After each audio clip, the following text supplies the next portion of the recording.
네, 종목 카운슬러 2부 시작하도록 하겠습니다. 참여 방법 보셔서 알겠지만 참 다양한 방법이 있으니까요. 여러 가지로 참여해 보시기 바랍니다. 자, 우선 오늘은 전화로 참여하신 분부터 만나보겠습니다. 안녕하십니까?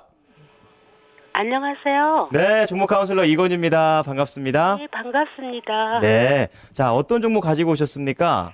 저 미래컴퍼니요. 미래 컴퍼니. 네네. 예, 매수가 얼마에 들어가셨어요? 16,000원이요. 16,000원. 아, 비중은요? 20%요. 20%요? 네네. 아, 미래 컴퍼니를 언제쯤 들어가셨습니까? 그저께요. 그제 들어가셨어요? 네, 차트가 좀 괜찮고, 네. 저기가 좀, 뭐랄까. 아직은 조금, 뭐랄까, 저점이라고 생각해서 들어갔는데, 네네. 어제 너무 빨리 빠지는 그쵸. 바람에 갑자기 놀랐어요. 그죠. 갑자기 또 빠져버리면은. 예. 실적이 놀라시죠. 괜찮다고 제가 알고 있거든요. 그동안 또 많이 빠졌고. 아, 예, 2분기 때는 어닝 서프라이즈 기록한 거는 제가 알고 있는데, 3분기는 어떻게 될지 또 모르죠. 글쎄요. 예. 아, 그러면 이 미래 컴퍼니 관련해서 좀 궁금하신 점은 어떤 게 있으십니까? 한 10% 정도 더 매수해서 네네. 얼마에 매도를 하면 될까? 추가 매수를 하셔서 네. 단가를 낮추고, 네. 그래서 좀 수익을 좀 낼 수 있는 것에 대한 궁금증이 계시는군요. 네네. 네. 그렇다면 이 투자 기간은 얼마큼 잡고 계십니까?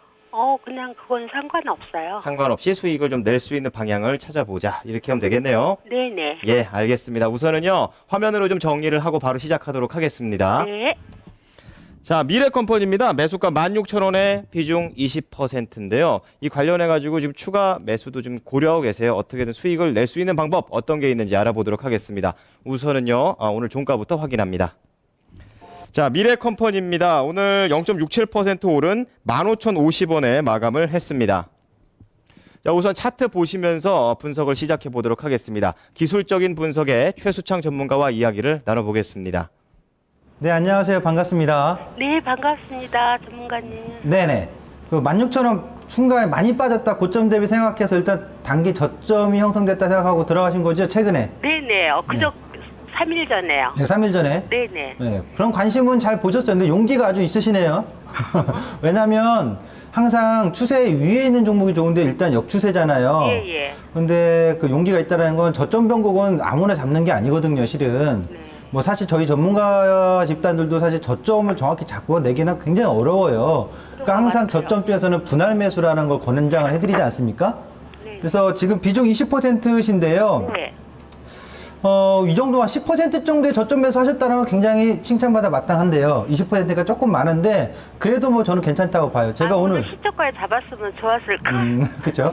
근데 이제 제가 미래컴퍼니를 이제 잡으신 거에 있어서 네네. 오늘 이제 제가 그 손절가 이따 제시를 해드리겠습니다. 손절가는 제시를 안 했어요. 네. 왜 그러냐면 추가 매수를 하실 수 있어야 돼요. 예. 그렇지 않으면 제가 이제 기술적 분석이 하면 이 종목은 함부로 변곡을 잡을 수 없는 종목인데 왜 잡았냐 이렇게 뭐라고 할 텐데 제가 그렇게 안 하고 한 번 더 저점 매수 포인트를 노리시는 게 좋겠다라고 말씀드린 것은 지금 바닥에서 거래량이 희한하게 터졌다는 얘기예요. 보통 주가가 상승할 때 기술적으로 보면은 최고점대에서 오르면서 거래량 한번 터지고 감소하고 또 올라가고 그러다 고점에서 거래량이 빵빵 터지면서 물량이 출회가 되는데 이 종목은 굉장히 가파르고 빠르게 고점에서 실질적으로 어떤 차익 매물을 할 때 네. 그것도 시간적인 타이밍을 안 주고 그냥 바로 가격 조정하고 같이 줘버렸거든요. 네. 그렇기 때문에 이 종목 같은 경우는 조만간 바닥에서 바운딩이 나온다는 얘기예요. 네. 그런 기술적 모습이 있다라는 점이 있어서 현재 전 추가 매수를 일단 고려하시는 게 좋겠다 이렇게 말씀드리고 추가 매수 고려해서 대응하기에 좀 어렵고 심리적 부담이 있다라고 한다면 결국에 제가 이따 설명드렸습니다만 이런 영역에서 매수하는 건 좀 잘못됐다는 걸 다시 한번 되새겨 봤으면 좋겠네요. 차트 보면 설명드리겠습니다. 보시면요, 기본적으로 정배열 상황에 우상향에 있는 구간에서는 결과적으로 급락을 중간중간 하더라도 빠르게 회복을 하는데 지금 이 정배열을 이탈시키는 이 구간에서는 역배열이잖아요. 소위 말하면 일목균형상의 기준선 아래 또는 62평 아래에 있을 때는 어쨌든 저점을 자꾸 낮추는 성질이 더 많은 거고요. 정배열에서 기준선 위라든가 62평 위에 있을 때는 밀린다 하더라도 자꾸 고점 돌파하려고 하는 성질이 더 많거든요. 그러니까 이런 영역에서 다음부터는 트레이딩 매매를 적극적으로 해보시고 지금 같은 경우는 이렇게 보셔야 돼요. 월봉상 보시면 그쵸? 월봉상 보시면 갑작스러운 대량 장대 음봉이 터져서 물량이 출하됐는데 지난 음봉의 시가가 2월 달에 있습니다. 이날 시가가 14,000원대이기 때문에 14,000원 밑으로 14,000원을 찍거나 그 밑에서 주가가 한번 움직이잖아요. 그럼 그 자리에서 추가 매수 한번 하셔야 돼요. 10% 정도 추가 매수 하셔가지고 리바운딩 영역을 활용하셔라. 왜 그러냐면 현재 주가가 당시 3,000원대, 3,900원대에서 올라올 때 피보나치 비율이라는 거 아실 거예요. 피보나치 비율이 있는데 올려놓고 보면 모든 주가는 기본적으로 하프 자리에서 힘의 충돌을 느끼는데 지금 하프 자리거든요. 61.8까지 빠지면 이거는 뭐 파운드 반드시 모든 종목이 개별주였던 대형주였던 이 61.8까지 빠지면 상승 마디에서의 61.8까지 빠지면 기본적 리바운딩이 다시 나오게 되어 있습니다. 그러니까 따라서 현재 국면에서 61.8 자리는 12,000원, 13,000원에서 12,000원 후반대인데 여기까지 뭐 밀린다 하면 여기서 도망가는 게 아니라 추가 매수를 과감하게 해주시고요. 예, 과감하게 해주셔야 되고 그리고 하나는 아까도 말씀드렸습니다만 한 14,000원 정도에서는 추가 매수를 고려하셔야 된다. 그리고 나서 바운딩이 나오면 여기 최근에 거래량이 터진 데가 있어요. 보시죠. 최근에 거래량이 9월 3일에 터진 다음에 밀렸죠. 또 이날 거래량이 최대 거래 터졌는데 9월 달에 일단 최대 거래량이 터진 게 양봉이에요. 그러면 이것이 빠르게 바운딩 된다 하더라도 이 양봉의 시가 자리가 19,600원이기 때문에 19,500원을 돌파하기는 쉽지 않을 거라고요. 한 번에.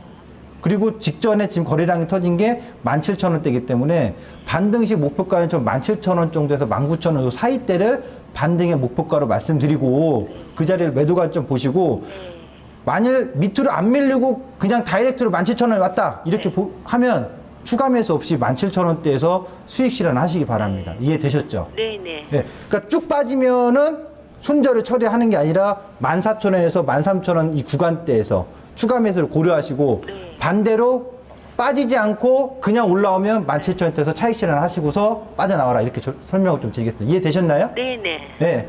자, 그러면 이 회사의 그 기본적인 내용은 좀 좋은 회사인데 어떤 기본적인 내용이 있는지 자세히 알아보도록 하겠습니다. 웨스터피스님 나와주세요. 안녕하세요, 시청자님. 네네. 예, 반갑습니다. 네, 반갑습니다. 회사는 좋은 회사 사신 것 같아요. 네, 실적도 좋다고 예, 그래가지고요. 종목은 아주 좋은 종목입니다. 네, 뭐 주가의 흐름이란 건 또 그럴 수 있는 거니까요. 네네. 예, 기술 분석 잘 들으셨죠? 네. 예. 일단 2011년 네. 작년 수익이 영업이익이요. 121억이었어요. 근데 올해 추정되는 게 221억입니다. 네. 그래서 한 80%가 느는 거죠, 그죠? 네. 환상적입니다, 회사가. 네. 근데 이제 왜 이렇게 80%씩이나 증가가 될까? 이제 뭐 하는 회사인지는 아시죠? 네. 예, 디스플레이 제조 장비를 네. 예, 생산하는 회사거든요. 최근에 전 세계 최초로 엣지 프로파일러라는 장비를 개발했답니다. 근데 그 엣지 프로파일러라는 장비가 어떤 거냐면 최근 스마트폰이 슬림화되고 있잖아요. 그죠? 근데 그 슬림화되고 있는데 패널이 강성 요구하는 부분하고 그다음 디자인, 최적화, 경량화에 딱 맞춰가지고 딱 입맛에 맞는 그런 디스플레이를 생산하는 장비인 것 같아요. 그래서 그게 히트를 치는 바람에 매출이 증가했죠. 그래가지고 아까 말씀드린 것처럼 80% 추정하는 이유가 영업이익이 그런 부분에 있었습니다. 그래서 이 80% 증가시킨 엣지 프로파일러에 의해 가지고 지금 증가됐는데 그 플러스 알파로 또 뭐가 있냐면요. 이 회사는 시인 개념 차세대 수술 로봇을 개발하고 있어요. 그 다음에 또 하나가 뭐가 있냐면 동작 인식 센서 모듈을 개발하고 있고요. 이게 차세대 산업이라고 분류될 수 있는 겁니다. 그래서 아까 말씀처럼 좋은 회사를 골랐습니다라고 말씀드리는 이유가 이런 그죠? 최초로 엣지 프로파일러라는 장비도 개발하고 길게 본다면은 내년 이후에는 굉장히 강력한 모멘텀으로 취급을 하더라고요. 동작 인식 센서 모듈하고 수술용 로봇을 개발한다는 자체를 애널들이 평가하기에는 긍정적으로 내년 이후에 강력한 모멘텀이 되지 않겠느냐, 성장 모멘텀이 그런 식으로 보는데요. 그런 모든 가능성, 전망에 대해서 종합적으로 본다면은 종목은 굉장히 괜찮고 장기적으로 보셔도 될 것 같다. 제가 보기에는 보유를 하셔도 될 것 같다라는 말씀을 드리겠습니다. 자, 이상은 기본적 분석에 대해서 제가 말씀드렸고요. 다음은 이슈 분석에 대해서 전문가님이 말씀을 해주시겠습니다. 예, 안녕하세요. 네, 안녕하세요. 예, 미래컴퍼니 뭐 좋은 회사인 거는 뭐 타이 추정을 불허합니다만 주가가 비싸냐 싸냐는 그 종목의 가격과는 좀 별개의 문제니까요. 제가 이제 미래컴퍼니에 대해서 한 3가지 정도 말씀드릴게요. 네, 네. 제 판단은 뭐 시장님께 하시겠지만 저는 좀 안 좋은 쪽 얘기 많이 드릴 겁니다. 네. 예, 첫 번째는요. 네. 앞서 말씀드렸지만 이 회사가 하는 일은요. 네. 뭐 많은 일이 있겠지만 첫 번째는 그 패널을 예쁘게 깎는 거라고 생각하시면 될 것 같아요. 요새 뭐 TV나 모니터 이런 게 되게 슬림해졌고 그리고 되게 예쁘게 만들어야 되는 제조업체의 어떤 운명이기 때문에 거기에 수요에 맞게끔 예쁘고 얇게 깎아주는 기능을 하는 장비를 만드는 회사입니다. 그렇게 된다면 일단 뭐 좋은 기술은 갖고 있는 건 분명한 것 같아요. 근데 문제가 뭐냐면요. 그 업황이 좋냐라는 겁니다. 첫 번째는. 쉽게 말하면 LCD나 뭐 패널 이런 업황이 과연 LG 디스플레이를 봐도 아시겠지만 지금 과연 업황이 좋냐 이거예요. 왜냐면 얘네들이 아무리 잘 팔리고 비싼 가격에 팔린다고 하더라도 얘네들 장비 업체들은 증설이나 발주가 되지 않으면 아무 의미가 없습니다. 쉽게 말하면. 지금 LCD나 패널 업체들은 공급을 줄이고 있기 때문에요. 증설해야만 먹고 사는 이런 장비 업체들과는 지금 상반된 주가 흐름을 보이고 있습니다. LG 디스플레이 가파르게 올라갈 때요.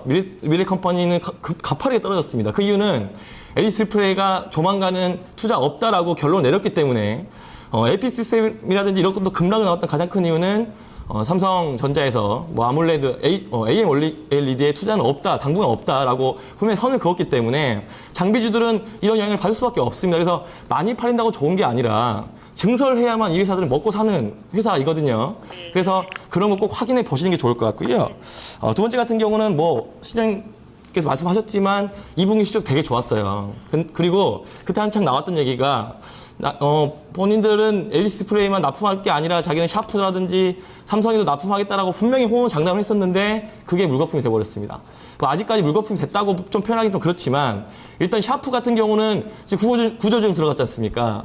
지금 얘네들은 있던 어떤 공정도 줄이려고 하는 움직이기 때문에 얘네들이 공언했던 매출 다변화가 실패로 돌아가지 않았냐 이렇게 보고 있는 것 같아요. 시장에서는. 그래서 기관들의 움직임 보면요. 계속 팔고 있어요. 그 이유는 뭐냐면 앞으로도 별거 없다는 거예요. 제가 한마디 말씀드리면, 일단 주가라는 거는요, 계산 방법이 다양합니다. 뭐, 퍼로 계산하든지, 뭐, 다양한 방법이 있겠지만, 중요한 거는 과거보다 미래라는 거예요. 실적도 과거 실적으로 판단하지 않습니다. 주가라는 거는. 앞으로 미래 얼마나 나올 것이냐가 중요한 거지, 과거 실적은 중요한 게 아닙니다. 그래서 앞으로 뭘 먹고 살 것이냐, 또는 앞으로 어떤 실적을 낼 것이냐가 중요한 거지 2분기 실적은 무의미합니다. 오히려 2분기 실적 좋았는데 3분기 실적 안 좋으면 주가 급락이 더 부채질이 되겠죠. 딱 미래컴퍼니가 지금 이런 상황 아니겠냐 이렇게 보고 있습니다. 그래서 저는 뭐 안 좋은 의견을 드릴 수밖에 없는 이유가 지금 업황이 그래요. 지금 그 패널 업황이 지금 되게 안 좋기 때문에 언젠가는 올라가겠지만 당분간 이런 하락 국면은 어쩔 수 없지 않겠냐 이렇게 보고 있습니다. 예, 마지막으로는 이 회사의 필수 불가결한 점이 하나가 매출을 다변화해야 된다는 게 필수 요소입니다. 이 주가가 다시 회복하려면요. 제가 앞서 말씀드렸지만 샤프에 문을 두드렸는데 샤프에서 거절당했습니다. LG 디스플레이만 계속 지금 납품하고 있는데 물론 다른 회사 납품하긴 해요. 근데 주 매출처가 LG 디스플레이라고 한다면은 얘네들은 어쩔 수 없이 LG 디스플레이 눈치를 볼 수밖에 없고 이 회사가 증설을 하지 않는다면 이 회사는 먹고 살 길이 없습니다. 물론 신규 사업, 뭐 로봇 사업도 하고 있지만 그걸 논외로 한다면 결국 이 글라인더 사업만 얘기해 본다면 결국은 좀 당분간은 이런 하락 추세는 조금 당분간 계속되지 않겠냐. 제가 아까 살짝 들어봤는데 단기 투자를 좋아하신다면요. 제 생각에는 지금 조금 비중을 좀 더 넣는 게 맞지 않냐. 오히려 비중을 더 늘리는 거는 제 생각에는 정말 물려가지고 더 이상 나올 수 없는 상황까지 갈 수 있다고 보고 있기 때문에 물론 이건 제 생각입니다. 그래서 저는 만약에 제 고객이 이런 종목들 매수하신다고 하면 저는 좀 말렸을 거라고 말씀드리겠고요. 예, 혹시 뭐 궁금한 사항 있으세요? 아니요. 예, 그러면은 예, 여기까지 하겠고요. 뭐 매도가나 매수가는 나중에 말씀드리겠습니다. 네. 네, 시청자님. 네네. 예, 얘기 들어보니까 좀 보유하자는 분도 계시고 네. 또 매도하자는 의견도 있으시고 이게, 헷갈려요. 예, 양갈래로 갈라지는데 네. 들어보시면서 좀 정리된 부분도 있으실 것 같으세요. 어떠세요? 네. 그냥 네. 조금 제 입장에서는 좀 저거를 더 사가지고 네, 네. 그냥 아마 좀 팔려고요. 아무래도 매도 하고 싶어요. 처음에 했던 그 전략 그대로 좀 예, 가져가 예. 보신다고요? 예. 그럼 한 저희 50% 정도 더, 아니 10% 정도 더 사서 네네. 제가 그거를 저거 할 것 같아요. 매도 할 알겠습니다. 것 같아요. 그럼 저희가요 한 번 더 그 의견 정리를 해드릴 테니까 참고하셔서 전략을 펼치시는데 좀 네, 이용을 해주시기 바랍니다. 네. 예, 고맙습니다. 감사합니다. 네, 세 분의 의견 정리하겠습니다. 자, 기본적인 분석의 마스터피스 전문가입니다. 보유 의견 주셨고요. 목표가는 2만 원, 손절가는 제시하지 않았습니다. 다음은 이슈 분석의 이진욱 대리입니다. 이진욱 대리는 반대로 매도 의견입니다. 목표가 15,500원, 손절가는 14,000원입니다. 기술적 분석의 최수창 전문가님입니다. 역시 보유 의견 주셨고요. 목표가는 17,000원, 손절가는 제시하지 않았습니다.